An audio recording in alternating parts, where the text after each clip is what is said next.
नमस्कार, मैं हूं विशाल यादव। वक्फ संशोधन कानून की कमर तोड़ दी है सुप्रीम कोर्ट ने। वक्फ संशोधन कानून के कई प्रावधानों पर रोक लगा दी है सुप्रीम कोर्ट ने। सुप्रीम कोर्ट में मोदी सरकार की एक भी नहीं चल रही है। एड़ी से लेकर चोटी तक जोर लगा रही है मोदी सरकार। न्यायपालिका पर दबाव डाल रही है सरकार, बावजूद इसके कुछ कर नहीं पा रही है ये सरकार। दोस्तों, हम सभी को पता है कि राष्ट्रपति द्रौपदी मुर्मू, उपराष्ट्रपति जगदीप धनखड़, मोदी सरकार में मंत्री किरण रिजिजू, यहां तक कि खुद ब खुद प्रधानमंत्री नरेंद्र मोदी, गृह मंत्री अमित शाह, अरे कितने नाम गिनाऊं, एक नहीं कई नाम हैं जो लगातार न्यायपालिका पर दबाव डाल रहे हैं। बार बार ये कह रहे हैं कि न्यायपालिका कार्यपालिका में हस्तक्षेप न करे। बार बार ये कह रहे हैं कि संसद द्वारा बनाए गए कानून को सुप्रीम कोर्ट रोक नहीं लगा सकता है। यहां तक कि राष्ट्रपति द्रौपदी मुर्मू ने सीजेआई बीआर गवई से 14 सवाल भी पूछ लिए।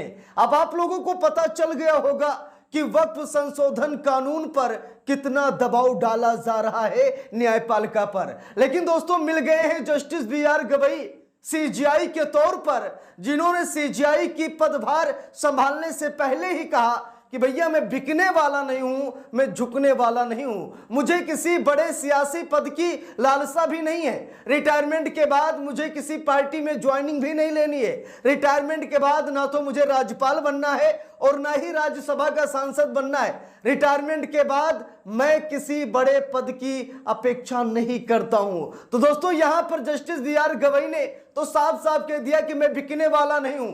ऐसे में सरकार तिलमिला गई है कि खरीदे तो किसे खरीदे, क्योंकि जस्टिस बीआर गवई, जो कि एक दलित जज है, अपने आप को बाबा भीमराव अंबेडकर साहब का सिपाही मानते हैं। जस्टिस बीआर गवई ने कई बार कहा कि बाबा भीमराव अंबेडकर साहब ने संविधान जरूर लिखा है, लेकिन मैं पैदा हुआ हूं संविधान की सेवा करने के लिए और संविधान को बचाने के लिए। इसीलिए तो उपराष्ट्रपति जगदीप धनखड़ के बयानों का कटाक्ष भी किया था।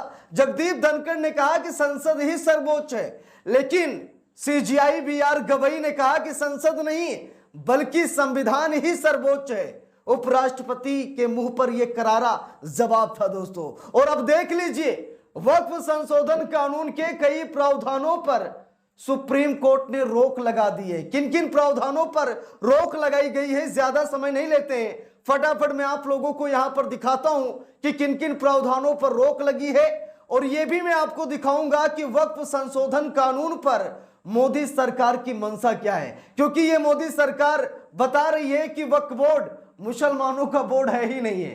वक्फ बोर्ड मुसलमानों का बोर्ड है ही नहीं है, बल्कि वक्फ बोर्ड एक सेकुलर बोर्ड है। मोदी सरकार ये कह रही कि वक्फ बोर्ड एक सेकुलर बोर्ड है, सभी धर्मों का बोर्ड है। वाह मोदी जी वाह, आपने तो कमाल कर दिया। दोस्तों, वक्फ बोर्ड में 3 सांसदों की नियुक्ति होती थी, जिसमें तीनों मुसलमान थे। लेकिन अब मोदी जी ने कानून के तहत इस प्रावधान को भी हटा चुके हैं कि अब जरूरी नहीं है कि 3 सांसद मुसलमान ही हों। अभी आगे इसको लेकर चर्चा करते हैं, विस्तार से बातें करेंगे, कोई जल्दबाजी नहीं है। वीडियो के अंत तक जरूर रुकिएगा। अगर चैनल पर नए हैं, हमारी खबर आपको अच्छी लगती है तो आप लोग चैनल को सब्सक्राइब भी जरूर कीजिएगा, क्योंकि आप ही हमारी ताकत है, आप लोग ही हमारी आवाज हैं। अब दोस्तों, यहां पर देखिए, सुप्रीम कोर्ट ने वक्फ संशोधन कानून के इन 3 प्रावधानों पर रोक लगा दिया है। क्या है प्रावधान, देखिए लिखा है, वक्फ बोर्ड पर केंद्र के जवाब तक वक्फ संपत्ति की स्थिति नहीं बदलेगी। बुलडोजर चलने लगे थे कई जगहों पर, हम सभी लोगों ने देखा, जहां पर वक्फ संशोधन कानून पास होते ही, राष्ट्रपति द्रौपदी मुर्मू के हस्ताक्षर लगते ही भाई बुलडोजर चलने लगे थे। वक्फ बोर्ड की संपत्तियों को सरकारी संपत्ति घोषित की जाने लगी थी। यह सब कुछ हुआ राष्ट्रपति द्रौपदी मुर्मू की वजह से, क्योंकि उन्होंने हस्ताक्षर कर दिया था। जैसे आज वक्फ संशोधन कानून पर सुप्रीम कोर्ट सवाल जवाब कर रहा है मोदी सरकार से, ऐसे ही अगर राष्ट्रपति द्रौपदी मुर्मू सवाल जवाब करती तो आज वक्फ संशोधन विधेयक कानून नहीं बनता। यानी कि कहीं न कहीं रबर स्टैंप वाली बात सामने निकल कर आ रही है कि राष्ट्रपति द्रौपदी मुर्मू ने वक्फ संशोधन कानून पर मुसलमानों की नहीं सुनी, मुसलमानों के बारे में नहीं सोचा, और उन्होंने झट से ये देखा कि ये तो मोदी सरकार विधेयक लेकर आई है, इसीलिए उन्होंने हस्ताक्षर कर दिया। नहीं तो 2-4 सवाल अगर मोदी सरकार से राष्ट्रपति द्रौपदी मुर्मू पूछ लेती, जो सवाल सुप्रीम कोर्ट पूछ रहा है, तो शायद आज ये कानून न बनता। वो राष्ट्रपति द्रौपदी मुर्मू जो सीजीआई बीआर गवई से 14 सवाल पूछ रही हैं, ये 14 सवाल है दोस्तों जो राष्ट्रपति द्रौपदी मुर्मू नए सीजीआई बीआर गवई से पूछ रही हैं। अगर वक्फ संशोधन कानून पर यही सवाल राष्ट्रपति द्रौपदी मुर्मू प्रधानमंत्री नरेंद्र मोदी से पूछती, तो आज मुसलमानों पर इतना बड़ा हमला ना होता।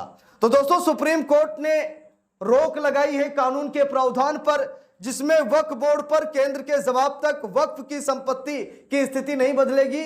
जब तक मोदी सरकार सुप्रीम कोर्ट द्वारा पूछे गए सवालों का जवाब नहीं देती है, तब तक वक्फ बोर्ड की वक्फ संपत्तियों की स्थिति नहीं बदलेगी। ना तो बुलडोजर चलेगा और ना ही वक्फ बोर्ड की संपत्तियों की जांच होगी। दूसरा, कोर्ट से वक्फ घोषित संपत्ति डी नोटिफाई नहीं होगी, वो वक्फ बाय यूजर हो या वक्फ बाय डीड हो। अब यहां पर सुप्रीम कोर्ट ने कह दिया कि अगर कोर्ट ने किसी संपत्ति को वक्फ बोर्ड की संपत्ति करार कर दी है, अगर कोर्ट ने मुहर लगा दी है, तो आप उस जमीन को हाथ भी नहीं लगाएंगे, ना तो आप जांच करेंगे और ना ही उस संपत्ति पर कोई एक्शन लेंगे, क्योंकि कोर्ट के आदेश के बाद उस जमीन को वक्फ बोर्ड की जमीन माना गया है। दोस्तों तीसरा देख लीजिए, वक्फ बोर्ड पर केंद्रीय वक्फ परिषद में कोई नई नियुक्ति नहीं होगी। आप सभी को पता है कि परिषद बना दिए गए हैं राज्य लेवल पर, जिले लेवल पर और केंद्र लेवल पर। मोदी सरकार ने वक्फ बोर्ड का पूरा कंट्रोल अपने पास रखने की कोशिश की, लेकिन सुप्रीम कोर्ट ने कहा कि अभी आप कोई नियुक्ति नहीं करेंगे, मुसलमानों का बोर्ड है, हम तय करेंगे कि आप उसमें मुसलमान रखेंगे या फिर हिंदू रखेंगे। सुप्रीम कोर्ट इस पर भी टिप्पणी कर चुका है कि हिंदुओं के बोर्ड में जब हिंदू रहते हैं तो भाई मुसलमानों के बोर्ड में मुसलमानों को रहने दीजिए। तब मोदी सरकार ने हलफनामा दायर किया सुप्रीम कोर्ट में और मोदी सरकार ने कहा कि वक्फ बोर्ड मुसलमानों का बोर्ड है ही नहीं, वक्फ बोर्ड सेकुलर बोर्ड है, यानी कि सभी धर्मों का बोर्ड है। दोस्तों आगे देखिए, यहां पर लिखा है, मैं आपको खबर भी दिखाना चाहूंगा। याचिका में, यानी कि विपक्ष ने जो याचिका दायर की है, उस याचिका में यह दिखाया गया है कि यह कानून मुसलमानों के मौलिक अधिकारों का हनन करता है, यह कानून संविधान को चैलेंज करता है। सुप्रीम कोर्ट मान गया, सुप्रीम कोर्ट को लगा कि यह कानून कहीं ना कहीं अल्पसंख्यकों के अधिकारों का हनन कर रहा है, इसीलिए अभी तक यह कानून पेंडिंग पड़ा हुआ है, लागू नहीं हो रहा है। देखिए यहां पर लिखा है, विपक्ष ने जो याचिकाएं दायर की हैं या फिर तमाम मुस्लिम संगठनों ने इस कानून के खिलाफ जो याचिका दायर की है, उसमें क्या क्या उन्होंने मेंशन किया है, आप लोग फटाफट देख लीजिए। लिखा भी है, कानून संविधान के अनुच्छेद 14, 15, 25 यानी धार्मिक स्वतंत्रता, 26 यानी धार्मिक मामलों के प्रबंधन की स्वतंत्रता, 29 यानी अल्पसंख्यक अधिकार और 300A यानी संपत्ति का अधिकार का उल्लंघन करता है। वक्फ बोर्ड में गैर मुसलमानों को शामिल करना और डिस्ट्रिक्ट कलेक्टर को वक्फ संपत्ति का फैसला करने का अधिकार देना सरकारी दखलंदाजी को बढ़ाता है। यह कानून मुस्लिम समुदाय के साथ भेदभाव करता है क्योंकि अन्य धार्मिक ट्रस्टों पर समान प्रतिबंध नहीं है। अब यहां पर विपक्ष ने और तमाम मुस्लिम संगठनों ने कहा कि कई धार्मिक संगठन हैं, लेकिन उन पर इस तरीके का प्रतिबंध नहीं लगाया गया है जैसा कि वक्फ संपत्तियों पर लगाया जा रहा है, वक्फ बोर्ड पर लगाया जा रहा है। तो दोस्तों यहां पर ये जो अनुच्छेद बताए गए हैं, मौलिक अधिकार या धार्मिक स्वतंत्रता की आजादी, ये सारी चीजें इसमें मतलब हनन की जा रही हैं इस कानून के तहत, इसीलिए विपक्ष ने ये याचिका दायर की है। दोस्तों यहां पर देखिए, खबर में साफ साफ लिखा है, वक्फ बोर्ड के स्ट्रक्चर में बदलाव। अब दोस्तों यहां पर देखिए, मोदी सरकार की मंशा क्या है, वक्फ बोर्ड पर कानून क्यों लेकर आई है मोदी सरकार, जानना चाहेंगे? अरे आपके पैरों तले जमीन खिसक जाएगी। अगर आप खड़े हैं तो बैठ जाइए, बैठे हैं तो लेट जाइए। अब ध्यान से सुनिए कि मोदी सरकार ने वक्फ बोर्ड को हथियाने के लिए कितना बड़ा षड्यंत्र रचा है, देखना चाहेंगे? है हिम्मत, जिनमें हिम्मत है वही लोग देखेंगे, कमजोर दिल वाले थोड़ा दूर ही हट जाएं। अब देखिए यहां पर लिखा है, आर्टिकल 9 और 14 में बदलाव कर 2 महिला मेंबर शामिल होंगी।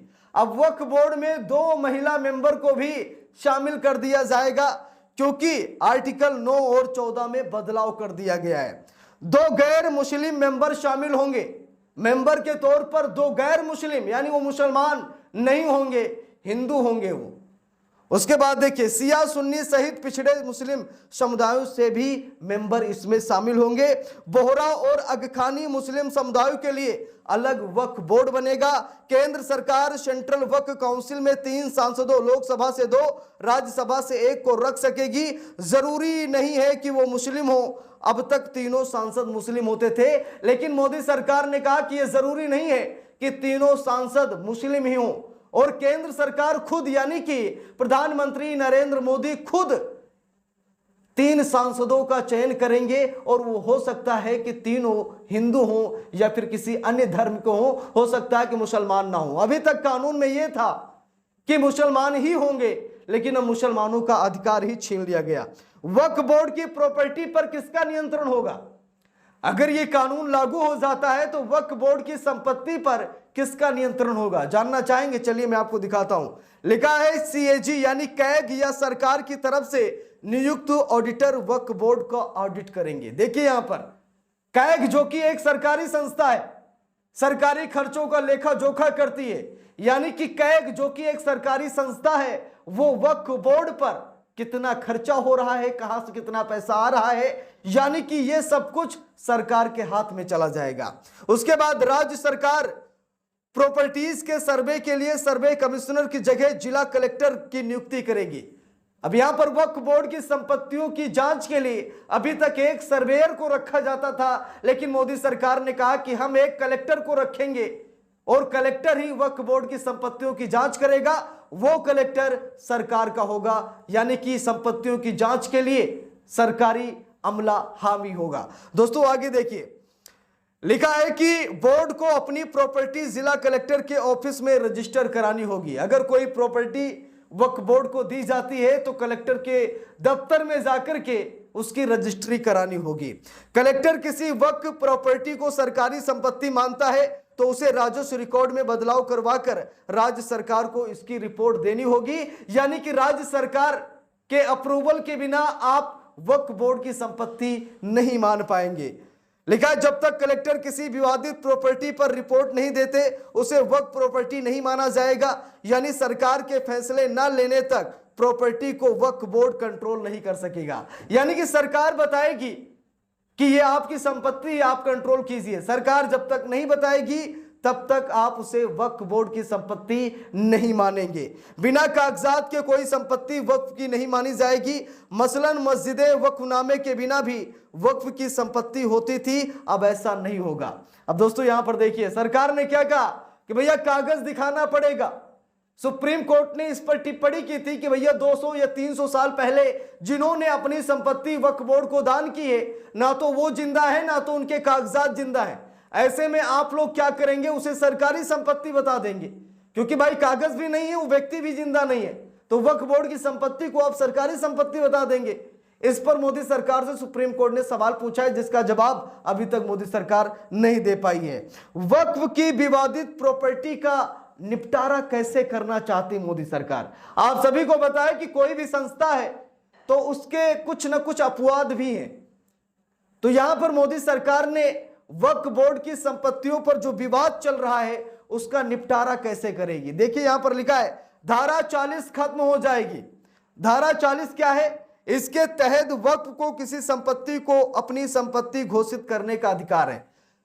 वक्फ बोर्ड के पास धारा 40 है और धारा 40 के तहत वक्फ बोर्ड किसी भी संपत्ति को अपनी संपत्ति का दावा ठोक सकता है। लेकिन अब ऐसा नहीं होगा अगर यह कानून लागू हो गया तो। वक्फ ट्रिब्यूनल के फैसले को कोर्ट में चुनौती दी जा सकेगी। अभी तक वक्फ ट्रिब्यूनल के फैसले को सिविल, राजस्व या दूसरी अदालतों में चुनौती नहीं दी जा सकती थी, लेकिन अब आप वक्फ बोर्ड अगर आपकी संपत्ति को कब्जा करता है या आपको लगता है कि वक्फ बोर्ड जबरन कर रहा है तो आप अदालत का भी दरवाजा खटखटा सकते हैं। अभी तक सिर्फ आप ट्रिब्यूनल कोर्ट में ही अपनी शिकायत दर्ज कराते थे। नए कानून के बनने से पहले या बाद में किसी सरकारी संपत्ति को वक्फ की प्रॉपर्टी घोषित किया गया है तो वो अब वक्फ प्रॉपर्टी नहीं होगी। दोस्तों मोदी सरकार ने इस कानून में यह भी बदलाव किया है कि वक्फ में पहले से ही अगर किसी सरकारी संपत्ति को वक्फ बोर्ड की संपत्ति मानी गई है तो वो नहीं मानी जाएगी, वो सरकारी संपत्ति ही होगी। तो दोस्तों यहां पर देखिए, इस खबर को देखने के बाद आप सभी लोगों को पता लग गया होगा कि वक्फ बोर्ड को पूरी तरीके से हथियाना चाहती है मोदी सरकार। दोस्तों कल सुप्रीम कोर्ट में सुनवाई हुई। सुनवाई क्या हुई, बल्कि वक्फ बोर्ड के जो कानून लागू किया गया है उस पर मतलब कुछ प्रावधानों पर रोक लगा दी गई है और जस्टिस BR गवई ने कहा कि हम इस मामले की सुनवाई 20 मई को करेंगे। 20 मई की तारीख निर्धारित की कर दी गई है। वहीं पर कुछ प्रावधानों पर रोक भी लगाई गई। देखिए यहां पर लिखा भी है, वक्फ कानून के प्रावधानों पर जारी रहेगी रोक, सुप्रीम कोर्ट अब 20 मई को करेगा सुनवाई। तो 20 मई को सुप्रीम कोर्ट क्या फैसला सुनाएगा, सभी की निगाहें सुप्रीम कोर्ट पर होंगी। बाकी दोस्तों इस पूरे मामले को लेकर आप लोगों के मन में जो भी प्रतिक्रियाएं हों आप लोग कमेंट करके जरूर बताइएगा। वीडियो को लाइक शेयर, अगर चैनल पर नए हैं सब्सक्राइब करके सपोर्ट कीजिएगा। मिलते हैं दूसरी वीडियो में, तब तक के लिए बहुत बहुत धन्यवाद।